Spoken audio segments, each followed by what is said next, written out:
ஹல்லேலூயா.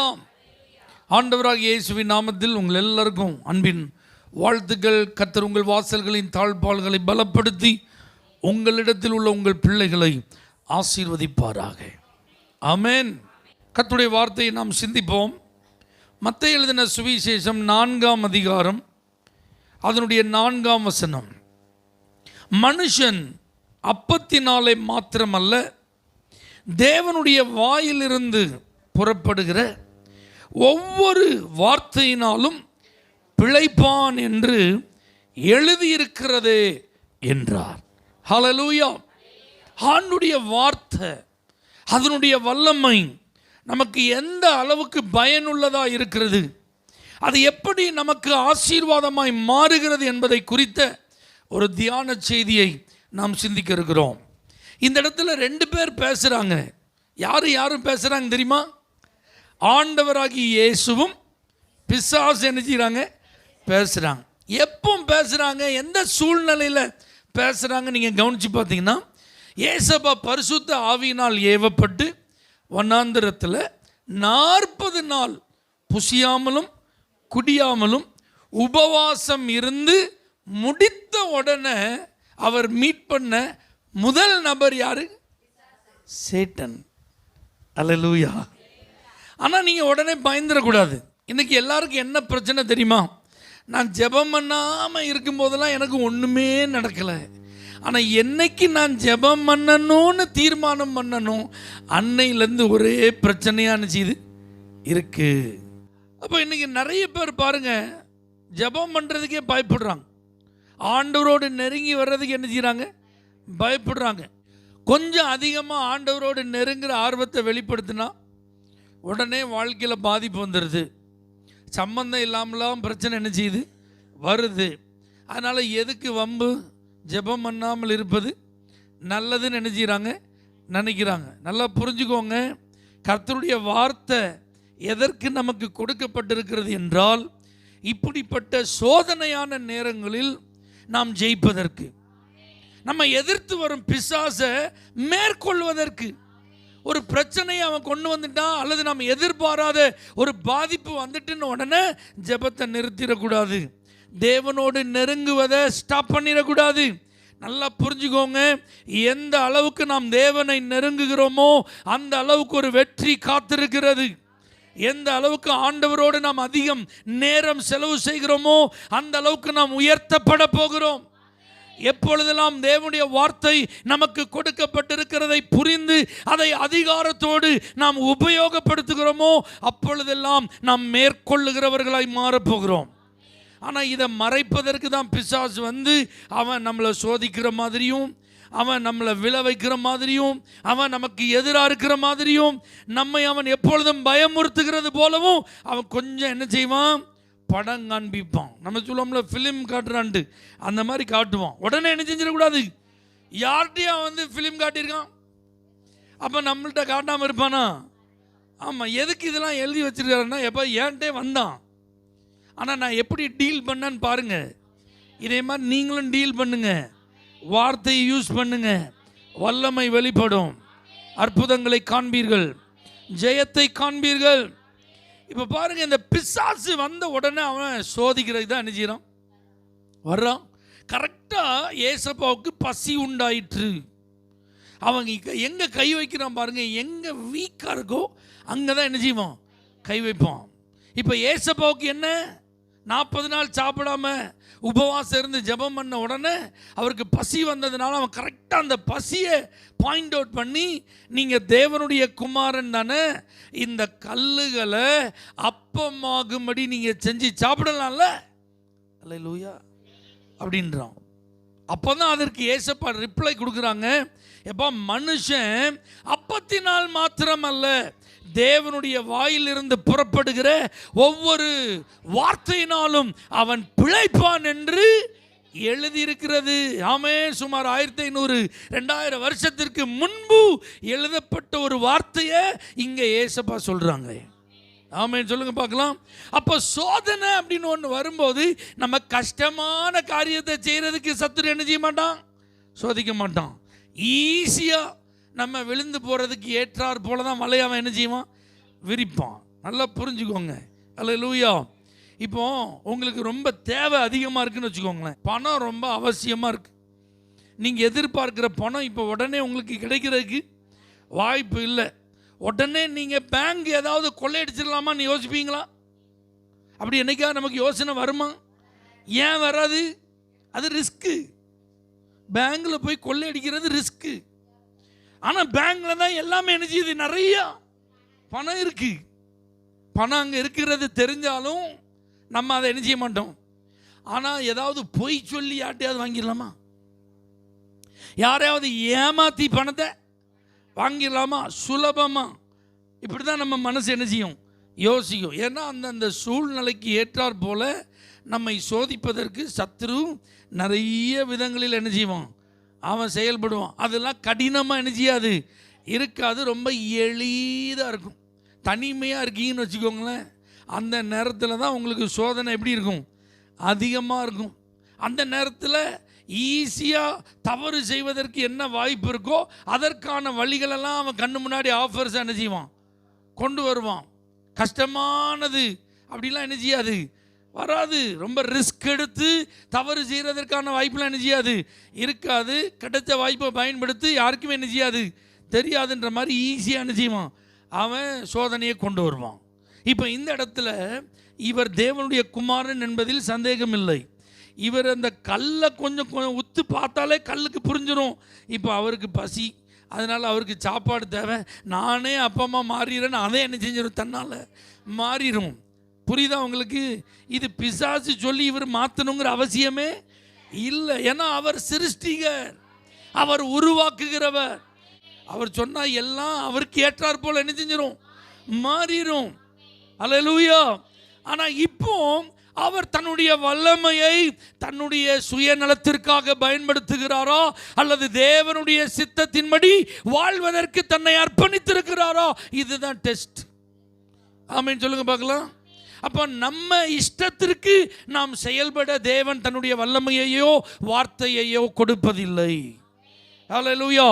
நம்முடைய விருப்பத்திற்கு இணங்க பயன்படுத்துவதற்கு ஆண்டவர் எதையுமே நமக்கு கையளிக்கவில்லை.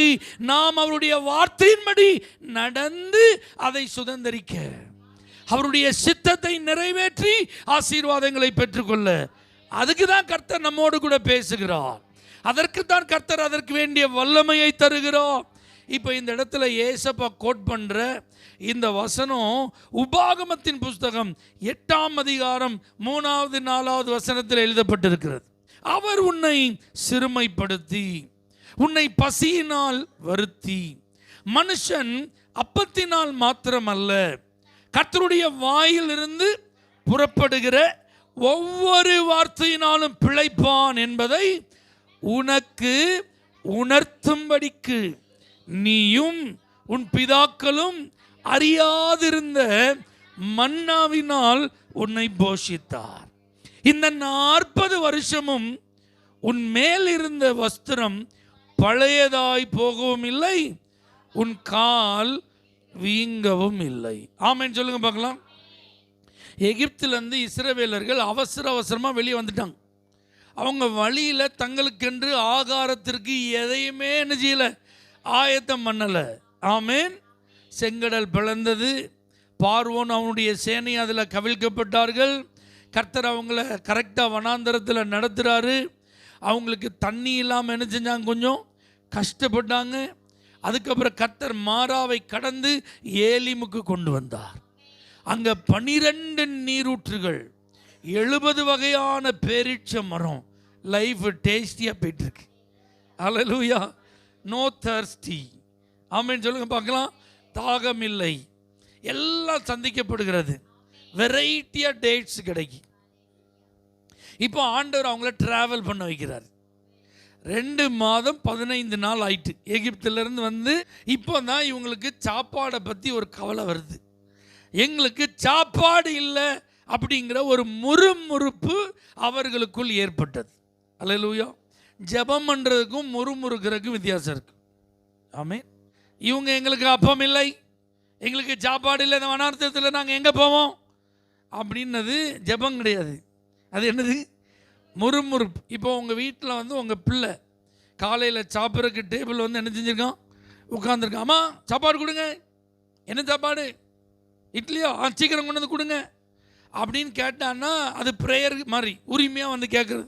ஏசப்பா எனக்கு இது வேணும், இது என்னுடைய தேவை, நீங்கள் எனக்கு இது என்ன செய்யுங்க தாங்க. அதே நேரத்தில் அதே டேபிளில் உட்காந்துட்டு என்ன சாப்பாடு? இட்லியா? தினமும் இட்லி தானா? தோசைலாம் போட மாட்டீங்களா? சப்பாத்திலாம் சுட்டு தர மாட்டீங்களா? எப்போ பார்த்தாலும் இந்த அம்மாவுக்கு வேறு வேலையே இல்லை, எப்பவும் ஒரே அப்படின்னு சொன்னால் அதுக்கு பேர் என்னது? முறுமுறுப்பு. அங்கே வந்து அது என்ன செய்யலை, கேட்கலை, அது முறுமுறுத்துட்டு இருக்கு. அல்லேலூயா. இதை மாதிரி தான் இஸ்ரவேல் ஜனங்களை ஆண்டவர் கிருபை அனுப்பிச்சாரு, நடத்திட்டு வராரு. இந்த ஆண்டவர் தான் 2 மாதம் 15 நாள் என்ன செஞ்சிருக்கிறாரு, நடத்தி வந்திருக்கிறாரு. இவர்கிட்ட அழகாக கேட்ட அனுப்பிச்சிவார். கொடுப்பாரா கொடுக்க மாட்டாரா? அழகாக கொடுப்பார். தேவையானதையும் கொடுப்பார், தேவைக்கு மிஞ்சியும் கொடுப்பார். இவங்க தரத்தை மிஞ்சி கொடுப்பார். அல்லேலூயா. அப்படிதான் ஆண்டவர் செய்வார். ஆனால் இவங்க அப்படி என்ன செய்யலை, இவங்க செய்யலை. உடனே முறும்பு இருக்கிறாங்க. கர்த்தர் சொல்கிறாரு, ஓகேப்பா நோ ப்ராப்ளம். காலையில் இவங்களுக்கு மன்னா, சாயங்காலம் இறைச்சி, காடை வந்து விழுந்துரும்பா. அல்லேலூயா. ஆமேன். சாப்பிட்றதுக்கு என்ஜாய் பண்ண சொல்லு அப்படின்ட்டு ஒரு ஆமேன் சொல்லுங்க பார்க்கலாம். இப்போ ஆண்டவர் இவங்களுக்கு 40 வருஷம் இதை கொடுத்தேன் அப்படின்னு சொல்கிறார். இவங்க சாப்பிட்றதுக்கு ஆண்டவர் கொடுத்த அந்த ஆகாரம் வானத்திலிருந்து அவர்களுக்கு கொடுக்கப்பட்டது. அது தூதர்களின் அப்பம் என்று அழைக்கப்பட்டது. அல்லேலூயா. அது கொத்தமல்லி அளவுக்கு சின்னதாக உருண்டையாக வெண்மையாக இருந்துச்சு. அதனுடைய டேஸ்ட் வந்து தேனிட்ட பணியார மாதிரி இருந்துச்சான். அல்லேலூயா. நீங்கள் இப்போ எங்கேயாவது சாப்பிட ஒரு ஹோட்டலுக்கு போகிறீங்கன்னு வச்சுக்கோங்களேன், அங்கே இருக்கிற மெனுவை நீங்கள் வாட்சி பார்த்தீங்கன்னா அதில் ஒவ்வொன்றா இருக்கும். இப்போ காலையில் டிஃபனுக்கு போயிருக்கீங்கன்னு வச்சுக்கோங்க, இட்லி, பொங்கல், பூரி, தோசை, இப்படி என்னெல்லாமோ வச்சுருக்கான். அதில் நீங்கள் இதுவரைக்கும் கேள்விப்படாத ஒரு டிஷ் இருந்தால் எப்படி இருக்கும்? இது என்ன நீங்கள் கேட்பீங்களா? இதை மாதிரி இவன் வாழ்க்கையில் கேள்விப்பட்டிராத ஒரு டிஷ்ஷை தான் ஆண்டவர் கொடுத்தார். ஆமேன்னு சொல்லுங்க பார்க்கலாம். அப்போ நம்ம ஆண்டவர் எப்படி தருவார்னா த பெஸ்ட்டை தருவார். நம்மளை நடத்துகிற ஆண்டவர் அவருடைய வார்த்தையை நம்பி யார் முன்வைக்கிறாங்களோ தங்களுடைய காலை, அவர்களை சிறப்பான விதத்தில் நடத்துகிறவர், மிக நேர்த்தியாய் நடத்துகிறவர், மிக தரமான ஆசீர்வாதங்களை கொடுக்கிறவர். வாழ்க்கையில் இதுவரைக்கும் இப்படி நாங்கள் ஒரு அனுபவம் பெற்றதே இல்லைன்னு சொல்கிற அளவுக்கு நடத்துகிறவர். What is it? அவங்க உள்ள அது கீழே விழுந்து கிடந்ததை பார்த்தோன்னே என்ன இது என்ன இது, அதே பேரை வச்சுட்டாங்க ஆண்டவர். மன்னா, மன்னான்னு ஹீப்ரு வேர்டு அது. அப்போ இங்கிலீஷில் பார்த்தீங்கன்னா வாட் இஸ் திஸ், தமிழ்லன்னா என்ன இது. அவங்களுக்கு ஆண்டவர் கொடுத்த சாப்பாடுக்கு பேர் என்னது, என்ன இது. அல்லேலூயா. இதை தான் சாப்பிட ஆண்டவர் கொடுத்தாரா. கொடுத்துட்டு ஆண்டவர் சொல்கிறாரு, எப்பா நான் இந்த ஆகாரத்தை கொடுத்தது ஏன் அப்படின்னா, உன்னை இந்த வனாந்தரத்தில் சிறுமைப்படுத்தி பசினால் நான் என்ன செஞ்சேன், உன்னை வருத்தினேன். ஏன் தெரியுமா? நீ என் வார்த்தையின்படி நடக்கிறியா இல்லையான்னு பார்க்குற. ஏன்னா என் வார்த்தையில் ஒரு வல்லமை இருக்குது, என் வார்த்தையில் ஒரு ஆசீர்வாதம் இருக்குது, என் வார்த்தையில் உன் எதிர்காலம் இருக்குது, என் வார்த்தையில் தான் உன் சுதந்திரம் இருக்குது, என் வார்த்தையில் தான் உனக்குரிய வாக்குத்தத்தம் இருக்குது, என் வார்த்தை தான் உன்னை வாழ வைக்க போகிறது. அப்போ நீ அந்த வார்த்தையை எப்படி நீ பார்க்கிறாய், அதை எப்படி கை கொள்ள போகிறாய், இதுதான் நான் வச்ச டெஸ்ட் அப்படின்னார். அல்லேலூயா. இப்போ பாருங்க, இந்த ஜனங்கள்கிட்ட ஆண்டவர் சொல்றாரு, நீ சாப்பாடை பற்றி மட்டும்தான் கவலைப்பட்ட, ஆனால் நான் உன் மேல் இருந்த வஸ்திரம் பழையதாய் போக விடவில்லை. காலில் செருப்பு போட்டிருந்தானா போடலையா தெரில, புது செருப்பை போட்டிருந்தானா பழைய செருப்பை போட்டிருந்தானான்னு தெரில, அது பிஞ்ச கண்டிஷனில் இருந்ததா பிய்ய போகிற கண்டிஷனில் இருந்ததான்னு நமக்கு தெரியல. ஆனால் ஆண்டவர் சொல்கிறாரு, இந்த 40 வருஷமும் அல்லேலூயா எப்படி இருக்கும். நீங்கள் ஒரு பிராண்டட் ஷர்ட் எடுத்தாலோ அல்லது ஒரு பெரிய விலை உயர்ந்த சாரீ எடுத்திருந்தாலோ ஒரு 10 வருஷம், அதுக்கப்புறம் நீங்கள் அதை தொடர்ந்து யூஸ் பண்ணிங்கன்னா, எப்போவாது யூஸ் பண்ணால் 10 வருஷம் ஓகே. ஆனால் இதே தான் டெய்லி மாற்றி மாற்றி மாற்றி மாற்றி துவைச்சி காயப்போட்டு துவைச்சி காயப்போட்டு உடுத்த துவைச்சி காயப்போட்டு உடுத்த இப்படியே 10 வருஷம் கலத்தி கலத்தி மாட்டினோம்னா அந்த ட்ரெஸ்ஸோட நிலைமை எப்படி இருக்குங்க? கிழிஞ்சி நார் நாராக வந்துடும். அல்லேலூயா. ஆனால் பாருங்க, கர்த்தருடைய வார்த்தையின்படி நடந்த இந்த இஸ்ரவேலரின் மேலிருந்த வஸ்திரம் அது பழையதாகவில்லை, அவர்களுடைய கால்கள் வீங்கவும் இல்லை. ஆமென் சொல்லுங்க பார்க்கலாம். அப்ப கர்த்தர் இந்த வார்த்தை தான் சாத்தான்ட சொல்றாரு, இப்போ என்னுடைய தேவை ஆகாரம். இந்த ஒரு தேவைக்காக நான் என்னுடைய சுயநலத்தை வெளிப்படுத்தினால் தேவன் என்னை வழி நடத்துறதை நான் மிஸ் பண்ணிடுவேன். தேவனுடைய எதிர்காலம் முழுவதிலும் தரையிருக்கும் நன்மைகளை நான் இழந்துருவேன். அவர் எனக்கு வைத்திருக்கிற ஆசீர்வாதம் மட்டுப்பட்டு போய்விடும். ஆகவே என்னுடைய சுயநலத்திற்காக அல்ல, அல்லது இன்றைய அவசரத்திற்காக அல்ல, அல்லது இப்பொழுதைய தேவைக்காக அல்ல, உன்னுடைய தூண்டுதலின்படி அல்ல, என்னுடைய இச்சையை நிறைவேற்றும்படி அல்ல, நான் தேவனுடைய சித்தத்தின்படி அவருடைய வசனத்தை கை கொள்ளுகிற ஒரு நபர். இதைத்தான் இயேசு நமக்கு கற்றுத்தருகிறார். ஹல்லேலூயா. அப்போ ஏன் வார்த்தை நமக்கு கொடுக்கப்படுகிறது அப்படின்னா, இந்த வார்த்தை தான் நம்மளை சஸ்டெயின் பண்ணுது, நம்மை நிலை நிறுத்துகிறது. நம்ம நடந்து போக வேண்டிய பாதையில் எத்தனை துன்பம் வந்தாலும், எத்தனை கஷ்டம் வந்தாலும், எவ்வளவு இடையூறுகள் வந்தாலும் நம்ம நிலை குலைந்து போகாமல், நம்முடைய பிரயாணம் பாதியில் நின்று போகாமல் அடைய வேண்டிய இடத்தை அடைவதற்கு இந்த வார்த்தை நம்மளை தாங்கி கொண்டே இருக்கும். இந்த வார்த்தை நம்மளை நடத்தி கொண்டே இருக்கும். இந்த வார்த்தை நம்மை ஆசீர்வதித்து பலப்படுத்தி கொண்டே இருக்கும். ஹல்லேலூயா. அப்போ பாருங்க, நம்முடைய விருப்பத்தின்படி நம்ம என்ன செய்யக்கூடாது? இந்த வார்த்தையை எடுத்துக்கொள்ளக்கூடாது. நமக்கு கர்த்தர் கொடுத்திருக்கிற அந்த சுயாதீனத்தை தவறாக என்ன செய்யக்கூடாது? பயன்படுத்தக்கூடாது. எலியா கர்த்தருடைய தீர்க்கதரிசி தான். அல்லேலூயா. அவன் சொல்கிறான், என்னுடைய வாக்கின்படி அன்றி வானத்திலிருந்து மழையும் பெய்யாது பனியும் பெய்யாதுப்பா. 3 வருஷம் அதை மாதிரி என்ன செய்யல, பெய்யலை. ஆனால் இப்போ இவன் என்ன செய்யணும்? இவன் என்ன செய்யணும்?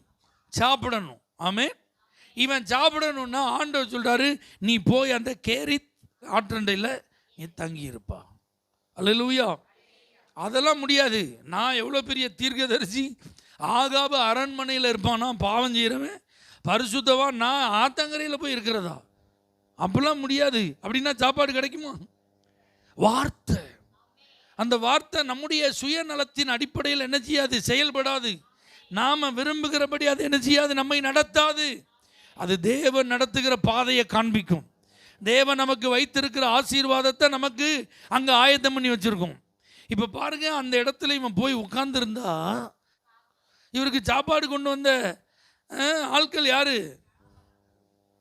ஹியூமன் பீயிங்கா? மனுஷங்களாம் வந்தாங்க. சொமாட்டோலேருந்து டெலிவரி பாயாக வந்தார். ஸ்விக்கியிலேருந்து யாராவது வந்தாங்களா? இல்லைங்க, காக்கா கொண்டு வந்து, காகங்கள். அல்லேலூயா. எப்படி பட்சிக்கிறவனிடத்துலேருந்து பட்சணம் வரும்ன மாதிரி இருக்கிறத எடுத்துகிட்டு போகிறதுக்கு கவனமாக இருக்கிற காக்கா காலையிலையும் சாயங்காலமும் சுட சுட என்ன கொண்டு வருது? அப்பமும் இறைச்சியும் கொண்டு வந்தது. இப்போ தண்ணீர் அந்த இதில் வற்ற ஆரம்பித்த உடனே இப்போ கர்த்தர் சொல்கிறாரு, நீ எங்கே போ? சாரிபாத் அப்படிங்கிற ஒரு ஊரில் ஒரு விதவையை நான் உன்னை போஷிப்பதற்கு கட்டளையிட்டு இருக்கிறேன், அங்கே போ. அல்லேலூயா. போ சொல்கிற இடம் ஆத்தங்கரை. இப்போ போ சொல்கிற வீடு ஒரு பணக்கார பொம்பளை வீட்டுக்கு போ சொல்லக்கூடாதா? அல்லேலூயா. ஆமேன். அந்த அம்மாவே பாவம், அவங்க ஒரு விதவை, அவங்கள்ட்ட போ, அங்கே ஒன்றை பராமரிக்க நான் கட்டளை. அப்போ பாருங்கள், இதை நம்ம திங்க் பண்ணி பார்க்கும்போது லாஜிக்கே இல்லாத மாதிரி என்ன செய்யுது? என்ன ஆண்டவர், இதெல்லாம் நடைமுறைக்கு ஒத்து வருமா? இப்படி இந்த வீட்டுக்கு போக சொல்கிறீங்களா? அவங்களே ஐயோ பாவம். ஆனால் அங்கே போனால் அல்லேலூயா, கர்த்தர் அவனையும் போஷிக்கிறார், அந்த தாயாருடைய முழு குடும்பத்தையும் போஷிக்கிறார். ஆமென் சொல்லுங்க பார்க்கலாம். அப்போ பாருங்க, இப்போ அந்த இடத்துல எலியா சொல்கிறாரு, முதல் அப்பத்தை எனக்கு சுட்டு கொண்டு வா. ஆமாம், அந்த வார்த்தைக்கு கீழ்ப்படிந்து அந்த தாய் செஞ்சதுனால, அந்த வார்த்தைக்கு அப்படியே கட்டுப்பட்டதுனால தன்னுடைய சுயத்தை கொஞ்சம் கண்ட்ரோல் பண்ணிட்டு, என் மகனுக்கு வேண்டாமா, எனக்கு வேண்டாமா அப்படிங்கிற விருப்பத்தை கண்ட்ரோல் பண்ணிட்டு தேவனுடைய மனிதன் வாயிலிருந்து புறப்பட்ட வார்த்தைக்கு அவர்கள் செவி கொடுத்ததுனால அந்த தேசத்தில் எத்தனையோ நல்ல விதவைகள் உண்டு. அல்லேலூயா. எத்தனையோ பரிசுத்தமான விதவைகள் உண்டு. ஆனால் அவங்களுக்கெல்லாம் கிடைக்காத பாக்கியம் இந்த தாய்க்கு கிடைத்தது. ஒரு அல்லேலூயா சொல்லுங்க பார்க்கலாம். ஹல்லேலூயா. அப்போ தேவனுடைய வாயிலிருந்து ஒரு வார்த்தை புறப்பட்டு வருதுன்னா அது சூழ்நிலைகளெல்லாம் தாண்டி நம்ம வாழ்க்கையில் கிரியை செய்யும். அது காலங்களுக்கு அப்பாற்பட்டு கிரியை செய்யும். அது இடங்களுக்கெல்லாம் அப்பாற்பட்டு கிரியை செய்யும். இந்த இடத்திலையா, இந்த காலத்திலையா, இந்த சூழ்நிலையிலையா இல்லை, அதெல்லாம் தேவனுடைய வார்த்தைக்கு ஒரு பொருட்டு அல்ல. உங்களை சஸ்டெயின் பண்ணி அது கொண்டு வந்துடுங்க. உங்களை அழகாக நிலை நிறுத்தி தண்ணியை கடக்க வைக்கணுமா கடக்க வச்சிடும், அக்னியை கடக்க வைக்கணுமா கடக்க வச்சிடும், சத்துருவை மேற்கொள்ளணுமா மேற்கொள்ள வச்சிடும். அல்லேலூயா. ஆமென் சொல்லுங்க பார்க்கலாம். நாகமான் அப்படிங்கிற ஒரு குஷ்டரோகி சீரியா தேசத்திலிருந்து ஒரு பெரிய படை தளபதி. எலிசா தீர்க்கதரிசி அவனுக்கு ஒரு வார்த்தை சொல்கிறார். போகிற வழியில் யோர்தானில் 7 தடவை என்னச்சு முங்கிட்டு போ அப்படின்ட்டான். ஆமென். அவன் எதிர்பார்த்த மாதிரி நடக்கலை. கொஞ்சம் அவனுக்கு கோபம். அல்லேலூயா. இந்த தீர்க்கதரிசி வருவார், நம்மளை தொட்டு நம்மளை தடவி நமக்காக என்ன செய்ய பாரத்தோட ஜெபம் பண்ணுவார், என்னையே பூசுவார்னு பார்த்தா அந்த ஆள் நம்மளை முகத்தை கூட என்ன செய்யலை பார்க்கலையேங்கிற ஒரு பெரிய வருத்தம். ஆனால் பாருங்கள், பக்கத்தில் அவனுடைய வேலைக்காரன் ஒருத்தன், ஐயா இதை காட்டிலும் கஷ்டமான ஒரு காரியத்தை சொல்லியிருந்தால் நீங்கள் செஞ்சுருப்பீங்கள, இது சுலபமான காரியம் தானே, போகிற வழியில் நம்ம என்ன செய்வோம் செஞ்சுட்டு போவோம்னு சொன்ன உடனே இந்த யோர்தானில் போய் இவன் முங்கி 7வது தரம் எழும்பின உடனே அவனுடைய குஷ்டரோகம் என்ன செஞ்சுட்டு நீங்கியது. சிறு பிள்ளையின் மாம்சத்தை போல அவன் மாம்சம் மாறிட்டு ஒரு பெரிய அற்புதம் என்ன செய்தாங்க நடக்கிறது. தண்ணிக்குள்ளே முங்கி இருந்துச்சா யாருக்கு நோய் சுகமாகும் அப்படின்னு இவன் கேட்டான்னா அன்னைக்கு இவன் கடைசி வரைக்கும் குஷ்டரோகியாக தான் என்ன செஞ்சிருப்பான் இருந்திருப்பான். தேவனுடைய வார்த்தை ஹல்லேலூயா காலங்களுக்கும் அது அழியாததா இருக்கிறது. தலைமுறைகளுக்கும் உதாரணமாக இருக்கிறது. இயேசு கிறிஸ்து கோட் பண்ண அந்த வேர்ட் அந்த இஸ்ரவேலர்களின் வாழ்வில் அவர் ஆண்டவர் கொடுத்த அற்புதமான வழி நடத்துதலையும் பராமரிப்பையும் நினைப்பூட்டுகிறது. ஆமென் சொல்லுங்க பார்க்கலாம். ஹல்லேலூயா. அப்போ ஏதோ ஒரு வசனம் ஏதோ ஒரு வார்த்தை அப்படின்னு நீங்கள் இதெல்லாம் சாதாரணமாக என்ன செய்யக்கூடாது நினைக்கக்கூடாது. ஹல்லேலூயா. தேவனுடைய வார்த்தையில் ஒரு சூப்பர் நேச்சுரல் பவர் இருக்கு. இயற்கைக்கு அப்பாற்பட்ட ஒரு வல்லமை என்ன செய்யுது அதில் இருக்கிறது. ஆமென். அப்போ நான் அந்த வார்த்தைக்கு எப்படி ரெஸ்பாண்ட் பண்ணணும் ரிப்ளை பண்ணணும்னா வசனத்தை ஏன் சுயநலத்திற்கு நான் என்ன செய்யக்கூடாது எடுத்துக்கொள்ளக்கூடாது. ஹல்லேலூயா. என்னுடைய விருப்பம் நிறைவேறுவதற்காக நான் வசனத்தை என்ன செய்யக்கூடாது கை கொள்ளக்கூடாது. தேவ சித்தத்தை நிறைவேற்ற தேவனுடைய வழியிலே நடப்பதற்கு அதுக்கு தான் வார்த்தை. ஆமென் சொல்லுங்க பார்க்கலாம். அவர் என்ன சொல்றாரோ அதை சீரைக்கு தான் வார்த்தை. சாத்தான் சொல்றதை கேட்டு அந்த தூண்டுதலில் நம்ம செயல்படுறதுக்கு அல்ல, அல்லது நம்முடைய சுயம் நம்மளை தூண்டி அந்த தூண்டுதலின் அடிப்படையில் நாம் செயல்படுகிறவர்களாக இருக்கவே கூடாது. இப்போ பாருங்க, இயேசுவுக்கு அவசரம்தான், இயேசுவுக்கு அவசியம்தான், இயேசுவுக்கு இப்போ சாப்பாடு உடனே தேவைதான். ஆனால் ஆண்டவர் சொல்றார் எழுதி இருக்கிறது. அல்லேலூயா. ஏற்கனவே ஆண்டவர் தம்முடைய வார்த்தையே சொல்லி எழுதி வச்சிருக்கிறார்ப்பா. அந்த வார்த்தை அன்றைய தேவையை மாத்திரம் இஸ்ரவேலுக்கு சந்தித்து அது அதோடு நின்று விடவில்லை. 40 ஆண்டுகள் அவர்களுடைய ஆகார தேவையும் அவர்களுடைய முழு சரீரத்திற்கும் முழு வாழ்க்கைக்கும் போதுமானது. ஆமீன். அந்த வார்த்தையாக இருந்தது. அதை இன்னைக்கும் கர்த்தர் நமக்கு நினைப்பூட்டுகிறார். அப்போ ஆண்டுடைய வார்த்தை ஏதோ ஒரு குறிப்பிட்ட காரியத்திற்காக மாத்திரம் நமக்கு போதுமானதாக இருந்து அடுத்ததுக்கு அது போதுமானதாக இல்லை அப்படி நம்ம என்ன செய்ய முடியாது. அது நம்முடைய ஆவி, நம்முடைய ஆத்மா, நம்முடைய சரீரம், இந்த 3க்கும் போதுமானதாக இருக்கிறது. அது இன்றைக்கும் நம்மை நடத்தக்கூடியது, நாளையும் இதில் உள்ள வல்லமை நம்மை தாங்கும். இனி வரக்கூடிய எத்தனை காலமானாலும் அந்த வார்த்தையில் உள்ள வல்லமை குறைந்து போகாமல் அழிந்து போகாமல் அது நமக்காக எதற்கு கொடுக்கப்பட்டிருக்கிறதோ அதில் உள்ள அனைத்து நன்மைகளையும் நாம் பெற்று அனுபவிப்பதற்கு உதவி செய்யும். அல்லேலூயா. அப்போ நீங்களும் நானும் இன்னைக்கு ஒரு தீர்மானம் பண்ணணும். ஒரு வார்த்தையை நீங்கள் கொடுக்கீங்கன்னா அதில் உங்கள் சித்தம் என்ன என்பதை அறிந்து நான் செயல்படணும் ஆண்டவரே. அல்லேலூயா. நீங்கள் எனக்கு ஒரு ஆசீர்வாதத்தை தர்றீங்க அப்படின்னா இந்த ஆசீர்வாதம் என் கையில் கொடுக்கப்படுவதற்கு என்ன நோக்கம்? ஆமென். எனக்கு ஒரு தீர்க்க தரிசனம் உரைக்கப்படுகிறது என்றால் இந்த தீர்க்க தரிசனத்தின் பின்பு கர்த்தர் என்னிடத்தில் எதிர்பார்ப்பது என்ன? அல்லேலூயா. நான் எப்படி தேவனை மகிமைப்படுத்த போகிறேன்? நான் எப்படி தேவனுடைய சித்தத்தை நிறைவேற்ற போகிறேன்? ஆமென். கடைசி வரைக்கும் ஆண்டுடைய வார்த்தையில் நான் நிலைத்திருக்கிறேனா?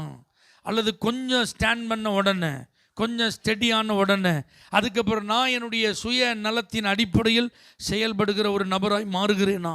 இதிலெல்லாம் நம்ம ரொம்ப எப்படி இருக்கணும்? கவனமாக இருக்க கர்த்தர் நமக்கு உதவி செய்வாராக. ஹல்லேலூயா.